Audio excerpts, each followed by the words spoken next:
Hi friends. आम पूर्व chapter रे पूर्व जो पार्ट रे आम भारतीय संस्कृति को बौद्ध धर्म अवदान संपर्क में किसी विशेष भाव आलोचना करते। तो आज से ही सीरीज को आम कंटिन्यू करुचे एवं आज आम देखा कि भारतीय कला और स्थापत्य को किभली भाव में बौद्ध धर्म प्रभावित कर। तो बौद्ध धर्म भारतीय कला और संस्कृति को बहुल मात्रा रे प्रभावित करथिला। आम एठारे तार केतटा नमूना संपर्क में आलोचना करवा जेमिति कि बौद्ध कला और स्थापत्यर उन्नति घटिला। यह पूर्वर भारत में बौद्ध कला और स्थापत्य बोली किसी जिनस नाथिला। जेतेबेले बौद्ध धर्मर आगमन सहित बौद्ध दर्शनर विस्तार होगा सहित भारत में बौद्ध कला और स्थापत्यर प्रभुत विस्तार घटी। तो जमीक कि भारत में अनेक गुड़े स्तूप चैत्य एवं धर्मस्तंभ सब निर्मित होता।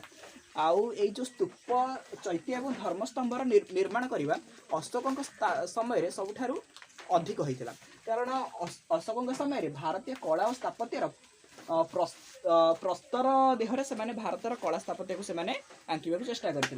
अर्थात अशोक समय पूर्वर भारत में साधारणतः पत्थर व्यवहार कम होता। आउ साधारणतः मूर्ति कला ये सब गुड़िकर पत्थर रे बहुत कम व्यवहार होता। किंतु अशोक समय साधारणतः बौद्ध कृति गुड़ी को तैयारी करने साधारणतः पत्थर अधिक व्यवहार करागला। द्वारा बौद्ध कला और स्थापत्यर बहुत अधिक विकास होता और भारत में असंख्य स्तूप चैत्य और धर्मस्तंभ इत्यादि निर्माण करागला। सही समय भारत में अनेक गुड़े बौद्ध कीर्ति स्थापित होता और से बौद्ध कीर्ति गुड़िक केतेक निर्दिष्ट स्थान में तार पारदर्शिता आमको देखा मिलूला। जमीक मध्य प्रदेश सांची हो, बर्तमान जो सारनाथ जहाँकि उत्तर प्रदेश में अवस्थित, रुमिनदेई, भरहुत, कन्हेरी, ओडिशार धौली और जौगड़ भली स्थान में आमको बौद्ध कीर्ति मान वर्तमान देखा मिले। आउ ए समस्त अवदान हूँ बौद्ध धर्म जहाँकि भारतीय कला और स्थापत्य को बौद्ध धर्म एक अमूल्य अवदान थिला। तो यह व्यतीत सेतेबेले भारत में गांधार कला और मथुरा कला अनेक बौद्ध मूर्ति निर्मित होता। तेणु भारत में बौद्ध धर्म साधारणतः दुईटी कला देखा जाउथिला। तेणु गोटे हूँ गांधार कला जहाँकि साधारणतः उत्तर पश्चिम भारत में वर्तमान जो अफगानिस्तान से ही अंचल में देखा मिलता। एवं गांधार कलार विकास फल बुद्धंकर बहुत अनेक बड़ बड़ मूर्ति और कारुकार्य कला इत्यादि देखा मिलता। जमीक बामियान जो बुद्ध अच्छा से होती गांधार कलार एक उदाहरण। यह व्यतीत भारतर मथुरा कलार अनेक गुड़े बौद्ध मूर्ति निर्माण करा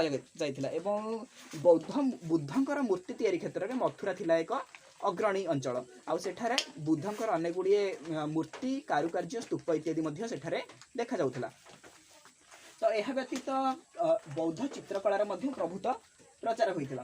तेणु जमी अजंता एलोरा गुंफा, तेणु अजंता एलोरा गुंफा देहरे बौद्ध चित्रकला को आम देखा पाई था। व्यतीत कार्ले और बाघ नामक जो अंचल रही सेठारे बौद्ध कलार यथेष्ट विकास होता। आउ बौद्ध कला राजा दरबार वृक्ष लता फूल परी इत्यादि बौद्ध कला प्रस्तर देहरे खोदित करागला। तेणु बौद्ध कला केवल बुद्धंक कहानी सहित संश्लिष्ट न होई यह साधारणतः एक समाजर विभिन्न घटना को बौद्ध कलार स्थान दि जाउथिला। जेमिति कि से दरबार हो, वृक्ष हो, लता हो, फूल हो बा प्रकृति को बौद्ध कलार आमको देखा मिलूला। तो केवल सेतिक नुहे बौद्ध धर्मर भारतीय इतिहास उपर यथेष्ट प्रभाव पड़ता। आउ भारतीय इतिहास उपर बौद्ध धर्मर सबुठ अधिक प्रभाव पड़ता बौद्ध धर्मर अहिंसा नीति द्वारा।